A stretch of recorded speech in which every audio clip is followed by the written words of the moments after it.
하는 말씀은 구약성경 예레미야에 가서 3장 19절에서 24절까지 말씀입니다.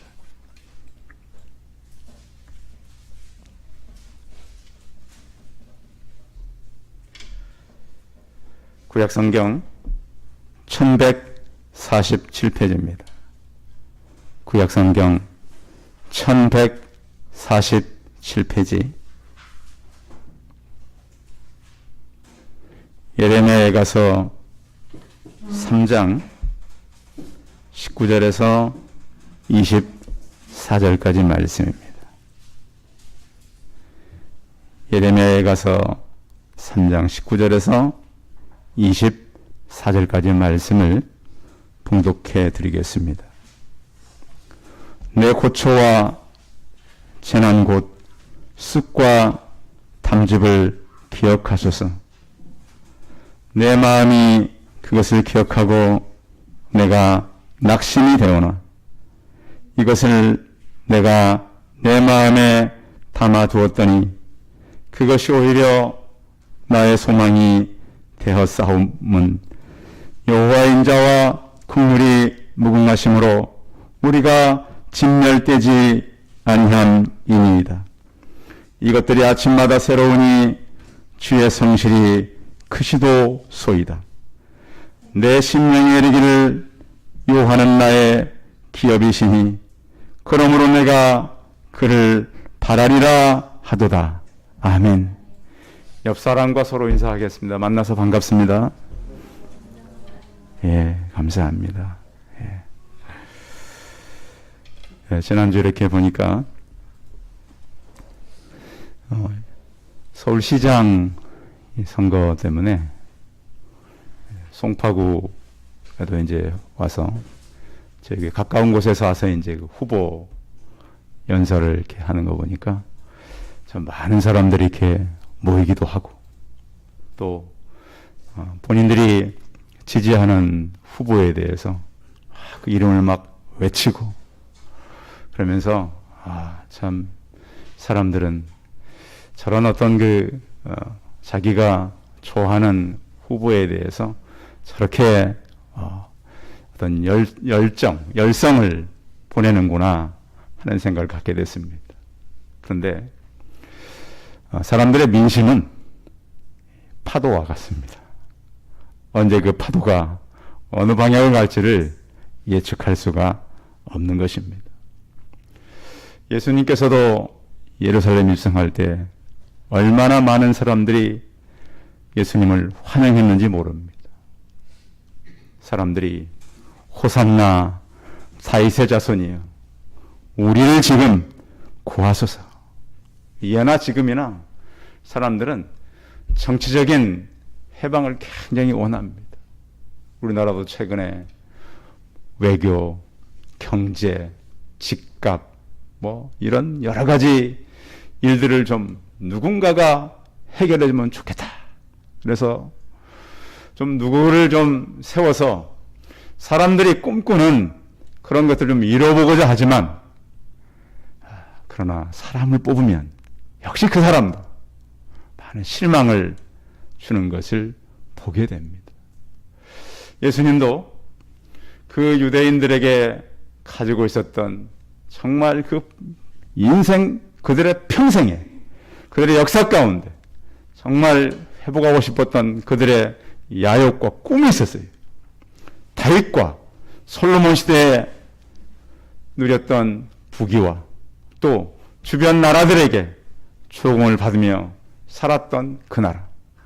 지금은 로마에 의해서 짓밟혔지만 누군가 메시아 지도자가 와서 이 나라를 회복할 것을 믿었고 또 그들은 그 예수님이 바로 그런 메시아로 예루살렘에 입성한 줄로 알았습니다. 그런데 예수님은 어떤 모습으로 왔는가? 평화의 왕으로 오셨습니다. 하나님과 사람과의 막힌 담을 무너뜨리고 죄로 인해서 가려졌던 하나님과의 관계를 회복하기 위한 평화의 왕으로 오셨습니다.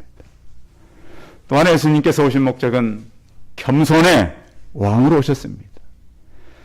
예수님은 예루살렘에 입성하시면서 나귀, 그것도 새끼 나귀를 타고 가셨습니다.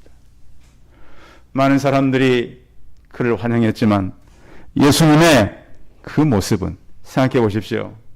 예수님 나이가 30대 초반이셨는데 다 큰 청년이 조그만 낙기 새끼를 타고 가는 모습이 그게 얼마나 모양새가 그렇겠습니까? 큰 말을 타거나 아니면 큰 낙타를 타거나 그 당시에도 탈만한 짐들이 있을 텐데 예수님은 그것도 새끼 나귀를 타고 올라가셨습니다. 그것은 예수 그리스도가 계시는 겸손의 모습으로 입성한 겁니다. 또 하나는 예수님의 모습은 희생의 왕으로 올라간 것입니다.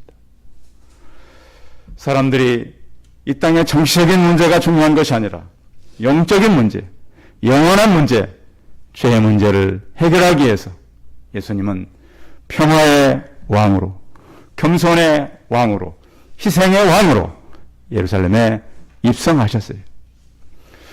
예루살렘에 입성하시고서 하신 일을 살펴본다면 무화과 나무를 저주하셨습니다. 왜 예수님께서 그 나무를 저주하셨을까요? 열매 맺지 못하는 유대인들, 그들이 갖고 있는 율법에 치우친 교훈적으로 그 무화과 나무를 저주하신 것입니다. 성전을 청호하셨습니다. 내 집은 만민의 기도하는 집이라고 예수님은 그들을 교훈하셨습니다. 그런가 하면 한 주간 너간의 제자들의 배신이 있었고 주님께서는 사람들에게 체포되셔서 신문을 받고 재판을 받으셨습니다. 십자가 위에서 예수님은 다 이루었다, 다 갚았다, 단번에 영원히 우리의 죄 문제를 해결하셨습니다. 그리고 나서 장사되셨고 부활하셨습니다. 다음 주일 우리가 부활절을 지킬 것입니다. 부활은 사단에 대한 예수 그리스도의 승리요, 죄에 대한 예수 그리스도의 승리요, 죽음에 대한 승리요, 세상에 대한 승리요, 스스로 지혜 있다고 말하는 사람들에 대한 승리인 것입니다. 한 주간 우리가 고난주간을 살아가면서 우리의 대제사장이요 사도이신 예수를 깊이 묵상하며 살아가는 한 주간이 되시길 바랍니다. 사람은 두 종류가 있습니다. 집을 세우는 사람과 집을 무너뜨리는 사람입니다. 가족 중에도 집을 세우는 가족이 있고 무너뜨리는 가족이 있습니다. 모두가 열심히 살지만 그 열심히 집을 세우는 것은 아닙니다. 어떻게 하면 우리는 집을 세우고 어떻게 하면 교회를 세우고 우리가 속한 국가와 사람들을 세울 수 있을까요? 잠언서 14장 1절에 보시면 지혜로운 여인은 자기 집을 세우되 미련한 여인은 자기 손으로 그것을 허느니라 그랬습니다. 여자뿐만 아니라 남자들도 똑같습니다. 지혜 없는 사람은 세우지 못하고 무너뜨리는 것입니다. 지혜로운 사람이 집을 세웁니다. 그러면 어떤 사람이 지혜로운 사람일까요? 하나님을 경외하는 사람, 하나님을 두려워하는 사람이 지혜로운 사람입니다. 특별히 우리는 믿는 자들로서 앞으로 대한민국의 어떤 지도자들이 하나님을 두려워하고 하나님을 경외하는 사람들이 세워질 수 있도록 기도하시기 바랍니다. 사람은 그렇습니다. 사람은 눈치를 보고 살게 돼 있어요. 사람은 누구의 눈치를 보죠? 힘 있는 사람의 눈치를 볼 수밖에 없어요. 하나님은 여러분에게 어느 정도 힘 있는 사람입니까? 하나님을 아는 만큼 눈치를 보게 돼 있어요. 그래서 우리의 삶을 보면 저 사람이 하나님을 어떻게 믿는가 보면 저 사람이 하나님의 눈치를 어느 정도 보고 사나를 보면 압니다. 왜? 하나님의 눈치를 모르면 하나님을 모르는 것이기 때문에 바로 그런 것입니다. 우리가 다니는 길이 중요하지만 다 중요한 것이 아니라 길의 끝이 중요하죠. 잠언서 14장 12절에 보시면 어떤 길은 사람의 보기에는 바르나 필경은 사망의 길이라 그랬습니다. 여러분, 길이 좋다고 목적지가 최종적으로 가야 될 목적지가 아닌데 우리가 길이 좋고 편하다고 하면 되겠습니까? 믿음은 신앙의 눈을 가지고 깨닫는 인식입니다. 그 예수님의 음성을 듣고 바라보고 아는 것이죠. 영생의 삶에 참여하는 현재적이고 최후에 다가올 종말론적인 그런 삶을 살아가는 것이 바로 믿음입니다. 진실한 믿음은 매일 그 하나님의 존재를 알고 그를 추구하고 내 뜻이 그의 뜻과 맞지 않는다 할지라도 우리는 피조물로서 그의 경외심을 가지고 그를 쫓아 살아가는 것입니다. 저는 오늘 우리가 고난주간을 보내면서 하나님의 성실함에 대해서 좀 같이 묵상하게는 좋겠습니다. 이 성경에서 성실이라고 하는 말은 진실함입니다. 성실하신 하나님은 바로 진실하신 하나님인데요. 이 하나님의 성실하심은 하나님의 흔들리지 않는 견고함입니다. 그런가 하면 하나님은 불변하시고 영원하신 하나님을 우리에게 소개합니다. 이 하나님은 어떻게 우리를 살피겠다고 말씀하냐면 마치 남편이 연약한 아내를 보호하는 것처럼 힘있는 사람이 부족한 사람들을 돕는 것처럼 우리 안에 표현되고 있습니다. 예레미야는 구약 선지자 가운데 눈물의 선지자라고 말합니다. 성경의 이 선지자들은 하나님의 말씀을 들었습니다. 그냥 듣는 것이 아니라 그분을 만나서 들었습니다. 그분을 접견하고 또한 그분을 눈으로 직접 보고 듣고 전하는데 구약의 선지자들이 전하는 말 전달의 형식은 내러티브 형식이었습니다. 그러니까 단지 말만 하는 것이 아니라 그의 삶과 또 그 선지자를 통해서 동원할 수 있는 여러 가지 것들을 동원해서 말을 전했다라고 하는 것이죠. 요즘 우리가 영화나 드라마를 보면 그래픽이 많이 처리돼 나오잖아요. 그런데 하나님의 말씀은 실시간이고 실제적인 것이었습니다. 그런데 사람들이 타락해서 그 말씀을 듣지 않았습니다. 그래서 하나님은 어떻게 사람들에게 교훈했냐면 노아 홍수 같은 극단적인 방법을 사용했습니다. 내 백성을 보내지 않을 때에 장자들을 다 죽였습니다. 이스라엘 백성들이 계속 하나님의 말씀을 지키지 않자 바벨론 포로로 보냈습니다. 그래서 오늘 예레미야 선지자는 눈물로 그 백성들을 바라보고 하나 회개하는 것을 우리에게 전달해 주고 있는 것입니다. 자, 그들이 그 어려움을 만났을 때 예레미야는 에레미야서 1장 1절로 이렇게 표현합니다. 슬프다 이성이여 전에는 사람들이 많더니 이제는 어찌 그리 적막하게 앉았는고. 전에 이렇게 활발하게 활기를 띠던 시장들을 요즘에 가보면 어떻든가요? 질병 때문에 시장들이 많이 문을 닫고요. 또 우리 주변에도 보면 잘 되던 집들도 굉장히 어려워요. 그리고 저희 집 주변에도 보면 꽤 괜찮은 식당도 최근에 많이 바뀌는 것을 볼 수가 있어요. 사람들도 마찬가지죠. 전에는 행복했던 그 가정이 이제는 과부같이 되었고, 전에는 열방 중에 공주됐던 자가 이제는 강제 노동을 하는 자가 되었도다.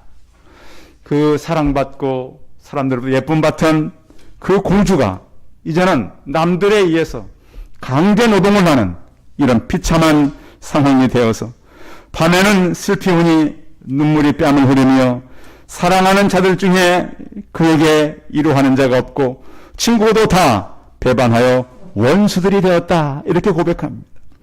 그 상황 속에서 오늘 예레미야는 19절 말씀을 같이 읽어보겠습니다. 19절 시작. 내 고초와 재난 곧 쑥과 담즙을 기억하소서. 예레미야가 이 만나는 현실은 너무 처참했습니다. 쑥과 담즙은 아주 쓴맛을 내는 것으로 이스라엘 백성들이 당하는 처절한 고통을 의미합니다. 예수님께서도 십자가에 못 박히셔서 나의 하나님, 나의 하나님, 어찌하여 나를 버리셨습니까? 하나님, 왜 나에게 이렇게 가혹하게 징벌을 하십니까? 하나님은 그 아들 예수 그리스도를 통해서 우리가 치러야 될 값을 대신 치르게 하셨습니다. 하나님의 성전이 취했던 예루살렘마저 철저히 함락되고 포로로 끌려갈 때 예레미야는 하나님, 이 고통은 내게 쑥과 담즙입니다. 이것은 너무 하나님 어려운 일입니다. 최선을 다해서 그 백성들을 지키고자 했던 예레미야는 이제 모든 것을 손에 놓아야 했습니다. 우리가 살아오면서 혹시 여러분 절망할 때가 있었습니까? 어떤 측면은 자기가 마음에 든 사람에게서 시련도 당하고 또 사업을 하던 사람들은 하던 대로 되지 않아서 재정적인 위기를 만나고 어떤 부모는 자녀들이 부모의 마음을 몰라서 힘들어하는 분들도 계십니다. 언젠가는 어느 분이 제게 이렇게 영상을 하나 보내줬었는데 그 영상은 난 처음에 가스펠 송인 줄 알았어요. 혹시 그대 그리고 나라는 그 노래 아십니까? 굉장히 좀 물론 이 노래도 누가 부르느냐죠.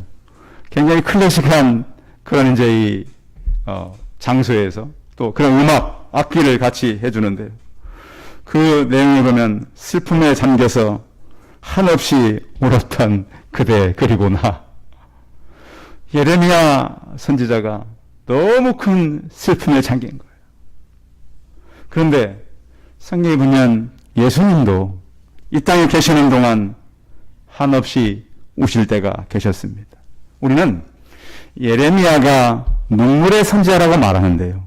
이 눈물은 하나님의 눈물인 것을 기억해야 합니다. 왜 이렇게 예레미야는 많이 울었을까요? 우리는 이것은 한 선지자의 눈물이라고 생각할 때가 참 많습니다.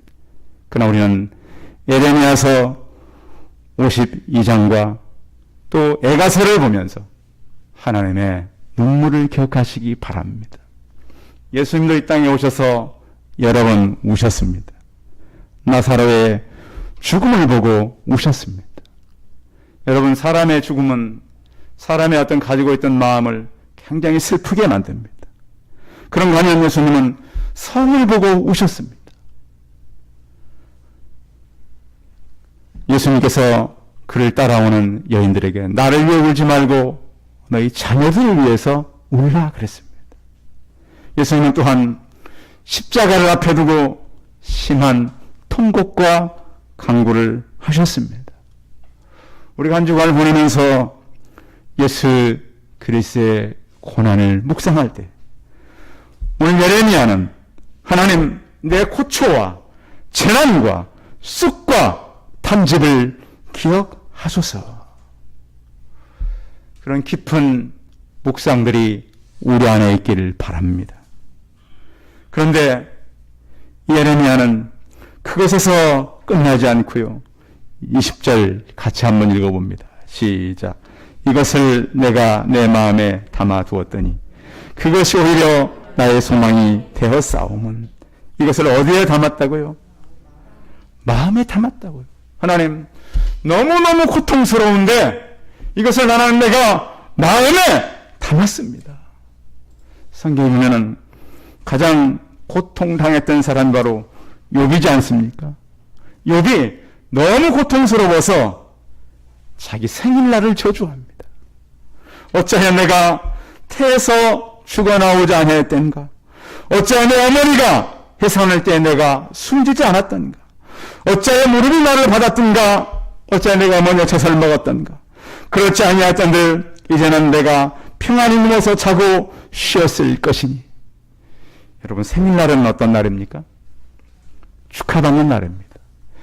제가 이제 그 카톡이라든지 여러 가지 이제 우리가 이제 사람들을 만나는 그런 이제 요즘에는 그 SNS들이 있잖아요. 제 이제 음력 생일로 생년을 해야 되니까 했더니 어저께가 제 생일로 돼 있어요.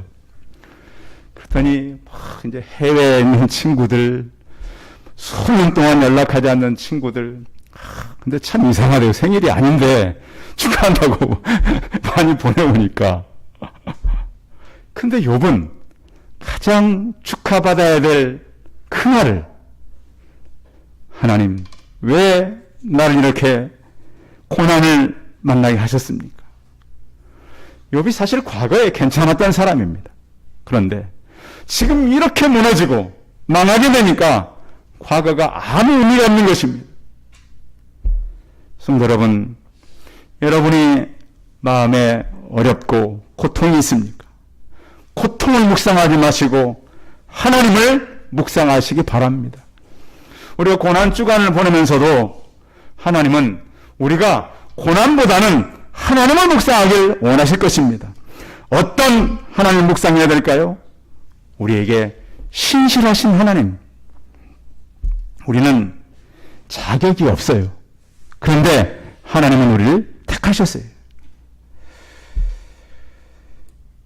성경에 보면 하나님께서는 왜 우리를 택했는가?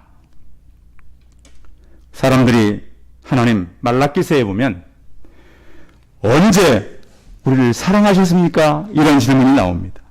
그런데 하나님은 에서와 야곱을 통해서 에세게는 장자의 명분과 아버지의 신뢰와 탁월한 사랑 솜씨가 있었지만 야곱은 그런 것이 없었어요.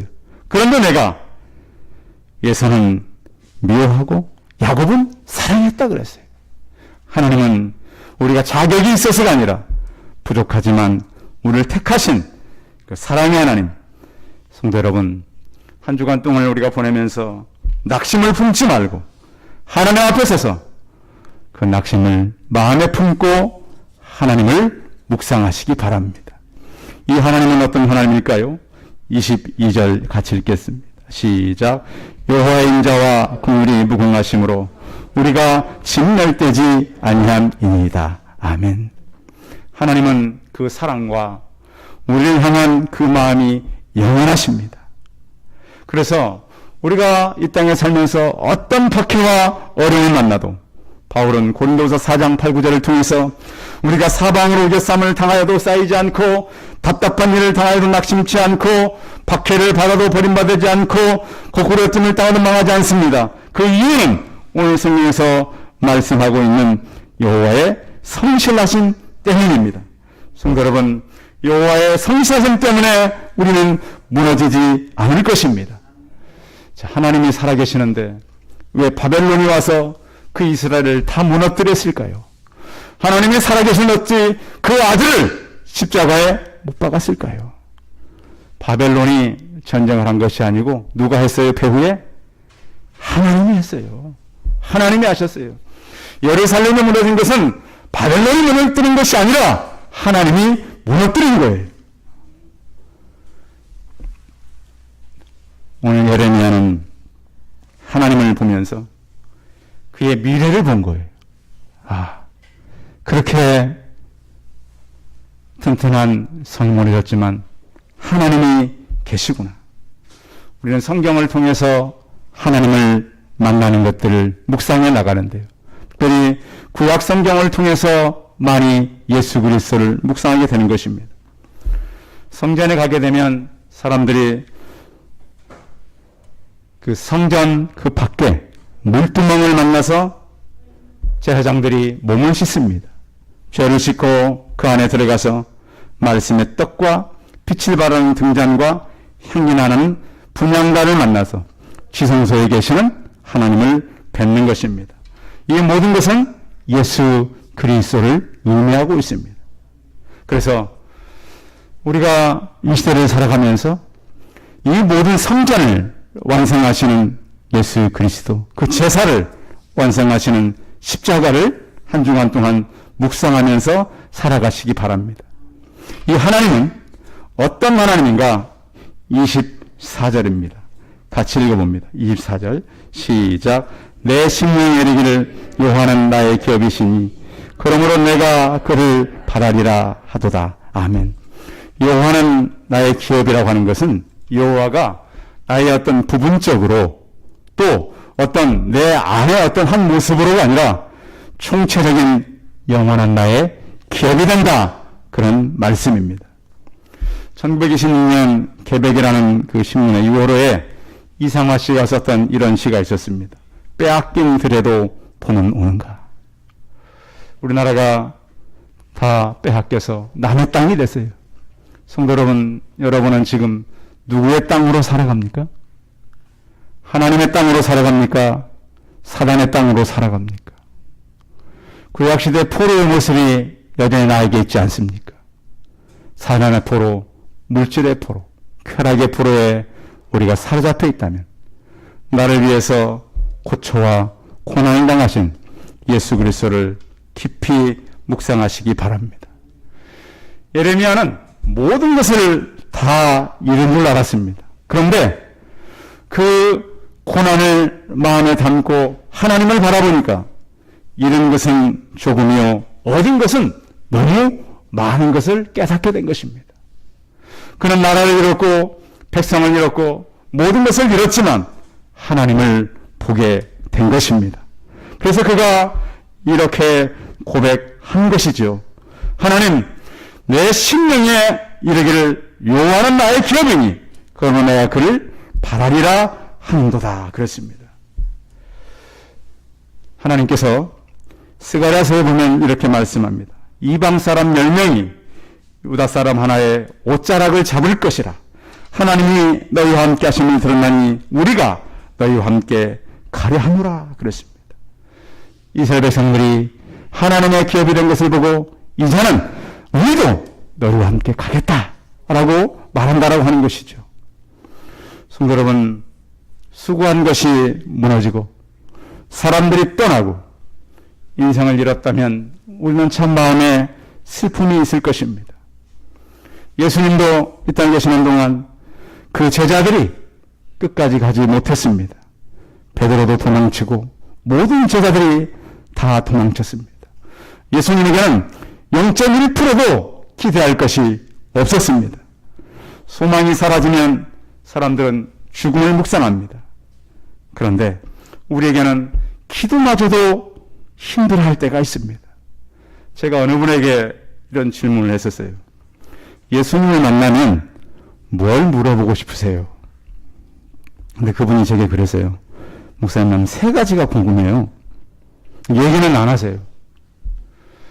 언젠가 시간이 지나서 제가 그분 아드님을 만났어요. 아니, 모친께서 예수님을 만나면 그 3가지가 궁금하다는데 3가지가 혹시 뭘까요? 근데 그분이 이렇게 말씀하셨어요. 제가 잘은 모르지만 어머니에게는 3가지 질문이 있었습니다. 하나는 자녀가 먼저 떠난 겁니다.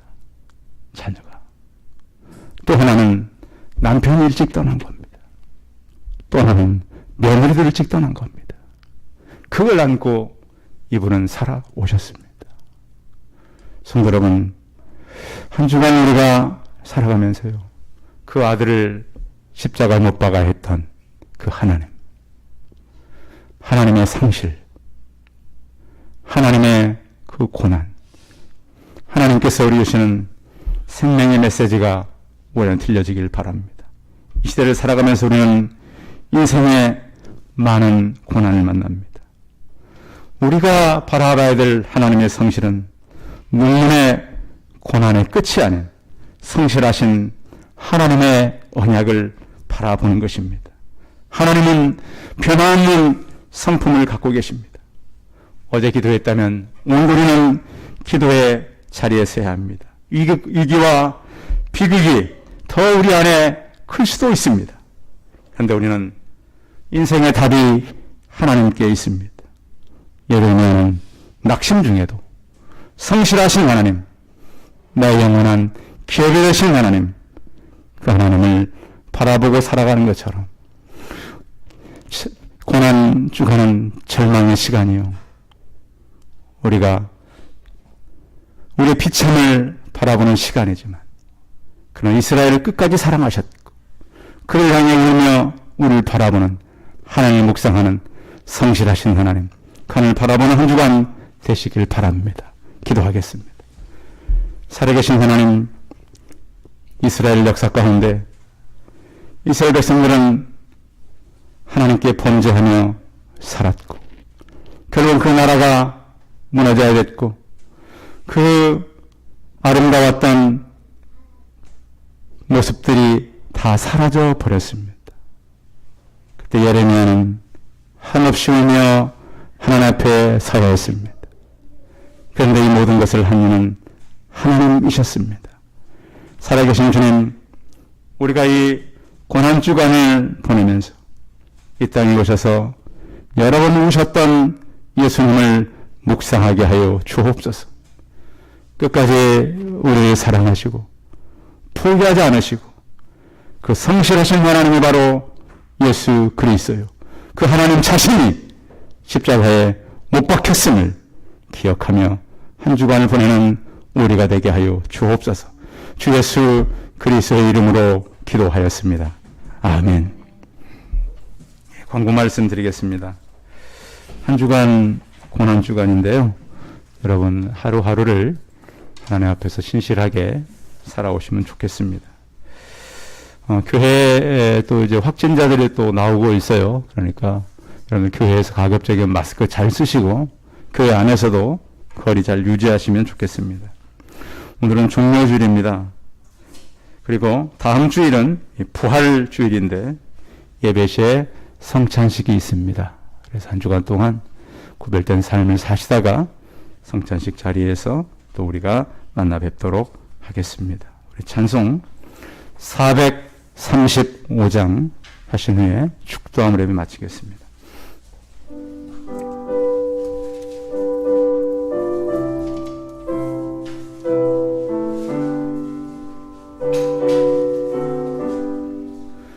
나의 영원하신 기여 생명보라 귀하다.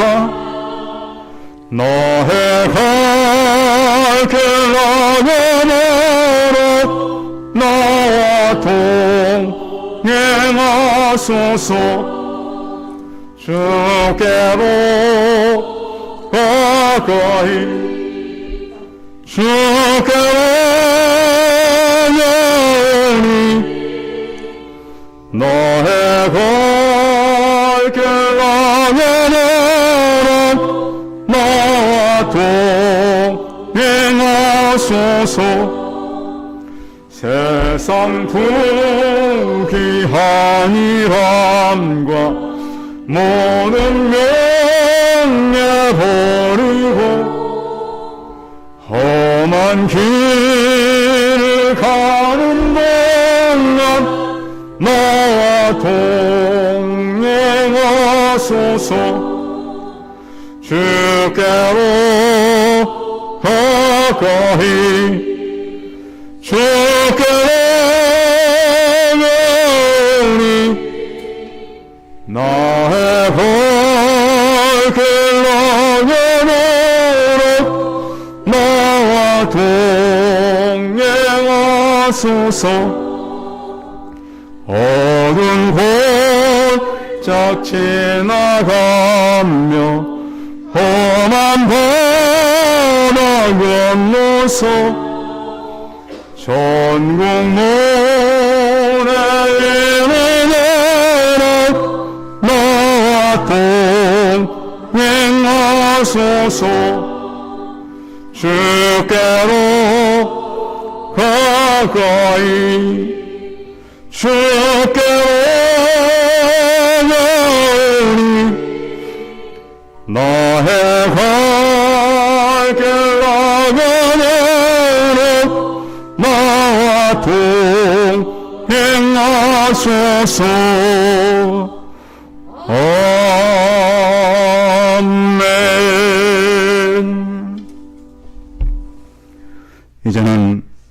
우리 주 예수 그리스도의 은혜와 하나님 아버지의 무한하신 사랑과 성령의 그 동하심이 고난 속에서도 눈물 속에서도 하나님을 바라보며 나의 영원하신 기업 되시는 그 신실하신 하나님,